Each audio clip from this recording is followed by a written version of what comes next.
Welcome back to Café Lily with your hosts, Rosa and Kelsey. Hello, welcome back. We made it all the way to episode 2. Yeah, and sooner than later compared to others. To think that we would make it this far. Yeah. And on other news, there is some news that Rosa is desperate to talk about. We have to get into it. Yes, of course. Now, for us and the 3 other Splash Star fans, Saki and Mai has been confirmed to appear in Otona Precure as their older selves. Although, controversially, Saki's design is not what everyone is expecting. I don't know, I feel like I can accept her growing up to look like that. I feel like Rin is the more controversial one. Of course. I look at Rin, it's like, it feels like the Enso, like Rin trying to look a bit more masked, is trying to burst out. We're looking forward to seeing them appear in Otona Precure. They better be married. I don't know, when I think about Saki and Mai in comparison to like the other Precure, or at least Precures that are dual, I think, oh yeah, these two are like the most stable couple compared to everyone else. I think that's a fair analysis. I feel like they're there to be someone's stability. Or an example of stability. Yeah, I mean, what else have we got? We've got the original duo. I don't know about them. They've got something else going on. They got a lot of issues they gotta go through. Sweet Precure. They're always gonna be fighting, and that's fine. We love the drama. Also, like, Mai's like 2BH creature. Yeah. She probably like uses Saki's hands as like a STEM toy, just plays around with it. That's cute. Well, I may be also talking from experience and bias. I see. Mm-hmm. It's true. With that news done, do you want to... Yes. Let's get into Sora and Haena. Rosa and I both read Sora and Haena, which is a Korean webcomic by creator Jackbull. It's about a high school romance between the 2 titular characters, Sora and Haena. Sora is a shy girl, kind of has no friends, spends all her time studying, but she goes to a good school. And Haena, on the other hand, is kind of a party animal. She goes to a rough school, but she's very popular there. And then the 2 of them meet by chance in a sort of comedy of errors situation. It's like a rom-com moment. And they make an arrangement. Sora decides that she needs to get a boyfriend, and she wants Haena to help her with this. And in return, Sora is going to help Haena get into university because she's good at studying. But I'm sure you can predict, since we're talking about it now, maybe Sora eventually decides that getting a boyfriend isn't what she wants after all. You see, her getting a boyfriend wasn't the end goal. Her getting friends was. The boyfriend was only the means to her ends. Yes, that's true. She thought that she would be popular if she had a boyfriend. And yeah, maybe that's not how it works. Yeah, that's not how that works, because maybe she wanted something else. And maybe she didn't realize that when Haena kissed her the first time. That it would awaken something in her. Yeah, it awakened something in her. It really did. It sure did. Yeah. This is such a fun and cute time. Sorry, Haena. Yeah, definitely. I don't think that I'm much of a fan of high school romance, which is a hell of a thing to admit on our Yuri podcast. But I actually found this one really cute. It was really sweet. I loved the characters. I loved the side characters especially too. Oh, definitely. I think its biggest strengths were the characters and their relationship with one another and the little connections they build. And it kind of helped Sora realize, like, maybe I didn't need a boyfriend to make these friends. But it was also, she thought would be a detriment to herself, because she thought, oh, but then I can't hang out with Haena. And I had to keep a secret that I don't have a boyfriend. She tries to keep that secret. She needs to. She needs to.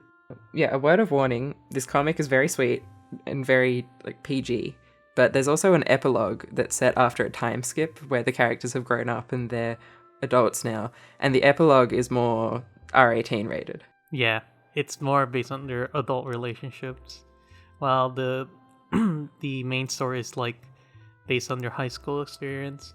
So that one's like a lot more cute and lighthearted. Well, not to say R18 stuff isn't lighthearted. It's more or less like all ages appropriate. And want to get into some of the characters? Yeah, of course. We already mentioned Sora and Haena. They're such a funny duo. They're like so awkward and a little empty-headed because like they can't see the obvious signs in front of them. It's like, wow, we're like sitting very close to each other, huh? Yeah, oh, man. I'm sure we're gonna get you that boyfriend, right? Yeah. So wanna kiss goodnight? They kiss multiple times before they get it through their heads. Yeah, it's like, oh, it's just a joke, right? It's like me and the bestie when we kiss as a joke, haha. Yeah, that famous joke among girls who are friends. Yeah. And it's also interesting of like how they're trying to perceive their relationship with one another because of like their own personal experience. Like Sora with her loneliness, and even Haena has her own form of loneliness. Yeah, definitely. They both have their own situations, sort of with, she never made friends because she was studying all the time, and Haena has a family situation that the comic goes into. Mm-hmm. And it's really depressing, and it kind of affects some of her decisions near the end. But as you can see, they are happy together. Oh, let's talk about the other two pair of characters. Yes, my two favorites are the side characters of Jae-in and Ayung. Yes. They are so funny when they interact with each other. They're both... Ayung is a friend of Sora who thought Sora had a boyfriend. And Jae-in is like how Waluigi perceives himself to Luigi. That's an incredible way to describe her. Because that is exactly how it is. So Sora is number one academically in the class. Like, she gets the top test scores. Jae-in is number two. And, typically you go into it thinking, oh, there's a rivalry between the two. Jae-in wants to get number one, so she's going to start something. No, she has a completely different problem. And I don't even know how to explain it. I think that you'll have to read the comic to find out what her deal is, because I can't tell you. Yeah.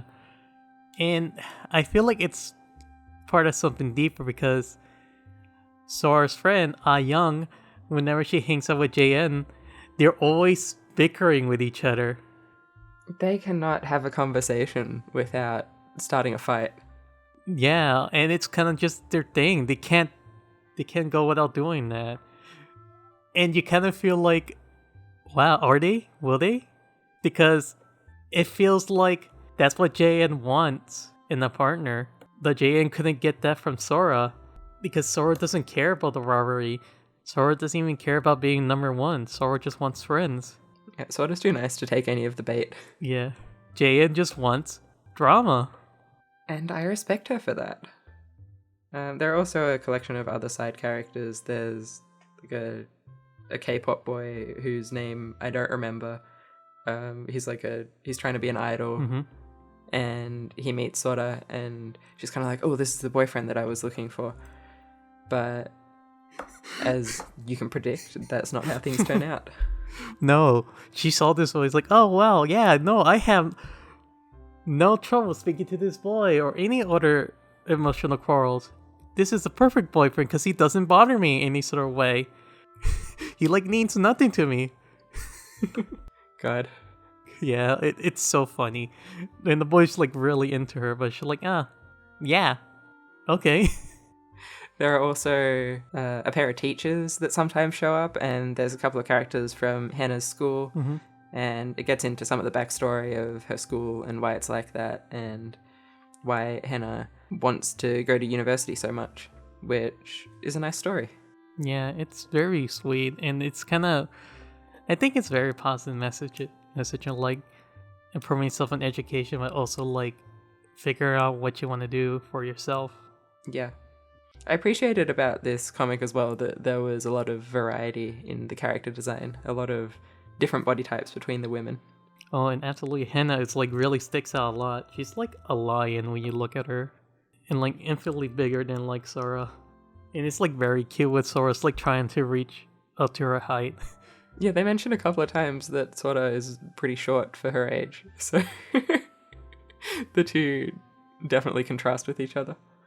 The same with like Young and JN with like contrasting like appearances and personalities. Those two have a butch femme thing going on. Oh yeah, a perky feminine and like disaster butch. Definitely. Finally, butch representation for Ryan. Oh no, I'm sorry, Ryan. But I know Ryan will enjoy knowing there's that kind of representation in butches. So yeah, we definitely recommend this comic. We both read it, and we both loved it.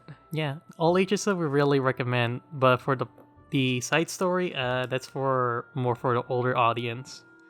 I would only recommend it if you're old enough and you're okay with that kind of content. Rosa, you read something this week. Yeah, it was a previous read I did. It's called I Love Amy. It's another high school romance. A Korean webtoon by the author Unun. And it's about this girl. Her name is Bibi, or Beatrice Reedon. Now, the thing about this girl is that she's pretty violent. Now, I gotta say, this is a bit of like... What's the best way to describe it? Well, it's not really toxic. Dramatic, maybe? Yes, dramatic. Psychological, even. Okay. But yeah, so Bibi is this girl that has been in love with this guy at her school. And each time she feels that a girl is trying to get with that guy, she goes in and attacks them. Oh, okay. She has committed lots of crimes. No deaths. She hasn't killed anyone, that's for sure. But she does, like, torments them. So, and she does get trouble at school a lot, where it is said that, like, her family had to pay off the school. So one day, she sees this girl named Amy talking to her crush. It drove her mad, and she thought, I'm going to get back at this girl. So she decided to plan where she like invites her over and torments her. But when Amy came over, instead of tormenting her, they ended up having a good time. Oh. Yeah. Now there's just something interesting that happened. Bibi didn't perceive Amy. What do you mean by that? She didn't like perceive Amy because she was just trying to get back at her. So it just showed her as like, how do you say, like a sort of silhouette. Oh, okay. Yeah. But then after that, she then perceives Amy and then realized, maybe Amy can help me. And from there on, Bibi asks Amy to help her get together with the boy she likes. And it kind of goes from there. Okay, that's interesting. That sounds like it can develop into an interesting situation. Yeah. Like, these two girls are very complex girls with a lot of issues, a lot of trauma on her hand. Well, Bibi is very strange because, like, her parents died early and she was just being raised by her, I think it was uncle? Yeah, her uncle. And there was a point where her uncle, like, didn't like being around Bibi because, well, I should put, like, content warning. I should say a content warning. There is, like, mention of animal death and, like, an appearance of a dead animal. Bibi has a weird idea of, like, what love is, or what it means to love something, or, like, not, and she, like, definitely does not want to lose anything. This is very apparent with, like, her rabbit. When she was young, she had, like, a rabbit named Snowball, where one day it died, and she couldn't cope with the fact that it died, and she wasn't able to properly process through it, so she kept it in, like, some sort of resin jar, kept it preserved, and she talks to it time to time. Right, okay. Sounds like she's got a lot going on. Yeah. And oh wait till we get to Amy. Her baggage is really big. But yeah, it's been said that like her mother abandoned her in like a hot car one summer. Oh no. And she hasn't been like completely okay since. It's kind of just them slowly learning about each other. That does sound interesting. Yeah, I would give it a recommendation. The art style is pretty cute for what it goes over. That's what really got me into like wanting to read it, because like I saw the art style, I was like, oh yeah, this is very nice and stylistic. It's always those mismatched art styles that get you in. Yeah. So, I know you have a Yuri to talk about, Kelsey. I do. I read Goodbye, Battle Princess Peony by Mira Chua, who I think a lot of people will know from their work on OKKO. But this is a comic by them that is set in a fantasy world where there are beings called battle princesses, and they fight to protect their kingdom. And each battle princess has a loyal knight who stays by the battle princess's side and protects her and guides her. And they also have a divine lady who is kind of like the rival of the battle princess who fights against her. And the story is about Battle Princess Peony, who is fighting against her divine lady one day, Divine Lady Silk Rose, and she by accident gets warped to the world of divine ladies and trapped inside an academy where divine ladies learn how to sort of perfect their craft. And it's a magical academy, and the only way out is to graduate. So Peony has to learn the ways of divine ladies if she ever wants to escape. Oh, I really like that concept. Yeah, I recommend it for people who like Magical Girl Yuri, because this kind of has similar aspects. And yeah, a lot of the focus is on the relationship between Battle Princess Peony and her divine lady, Lady Silk Rose. And it's sort of like an enemies to lovers kind of thing, if that makes sense. Oh, I love that kind of dynamic. And it's also sort of learning the history of the divine ladies, and it's like, why do the battle princesses and divine ladies always fight each other? Like, is that what they're born to do? And that's the story that it goes into. That sounds pretty fun. Yeah, I recommend that. You can get it in Mira Ongchua's online shop. And you can also get, if you think you'll find it interesting, Goodbye Battle Princess Peony Eternal Spring, which is a companion comic of side stories featuring the characters. Nice. I definitely gotta pick that up. Also, would you say it has some Utena influence? Yeah, I think it's a little bit Utena-esque. At least it's probably like one of its branches of influence. Yeah, definitely. There's flowers, there's sword fighting, there's an academy, so it's kind of visually a little bit Utena-like. I don't know if I'd say in the themes. It's not really a metaphor for anything, it's just like a fantasy world. It seems like they really wanted to go into the depth of their own world building. Their work is always great. I always love their work, especially like Vampire Blood Drive. Yeah, I know that you read that one. I haven't read that one. Maybe we'll have to do a swap. Right. You said you had something else you wanted to talk about. Ah, yes. So, as a surprise, I want to talk about Hanamonogatari. It was created by Schwinn. This is a manga about an old woman named Nishida Hanayo. Her husband passed away, and now she just stays home all day and just wonder what to do with her time. One day she just went out to run an errand, and she went by a beauty shop where she sees another older woman named Dojima Yoshiko. Oh, I know this. I know the one you're talking about. I think I saw this on Twitter. Mm-hmm. Yeah, I only read the first 2 volumes. I think volumes are chapters. And I really enjoy it. It's very pleasant to read how Nishida is like learning to practice like skincare and trying on makeup, not for like anyone in particular. Well, maybe for Dojima, but mostly for herself. You know, a lot of self-love she's teaching herself, which is wonderful.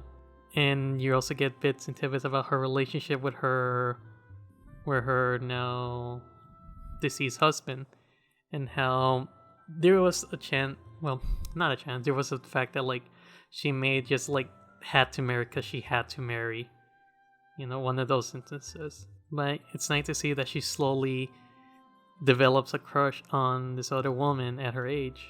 And it's nice to read stories about like older lesbians. It's very pleasant to see. Yeah, I definitely want to check that one out. I didn't know that was a full series. I thought it was just a short for Twitter or something. So you'll have to let me know where to read it. Well, it's published. It's being publicized now. Oh, okay. I'll definitely have to check out where it's being released. Yeah, definitely same here. But it's a very lovely release, and I recommend it because like we also need some old woman Yuri. Speaking of old woman Yuri, you think Yo-Yo from Hikara Sky Precure and Tsubumi's grandmother from Heartcatch could find love with each other? Yeah, sure. I think that they're both kind of academic women. They could connect over that. It's possible. Now, Kelsey, I see you have a call to action. Yes, I guess around now would be the time where we usually answer comments and questions, but we're actually recording this before the first episode goes live. But we'll sort ourselves out and answer some next time. Mm-hmm.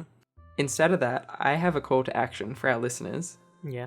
I'm doing this on behalf of a friend. She's a very dear friend to me, and lately we've been playing a lot of Street Fighter 6 together.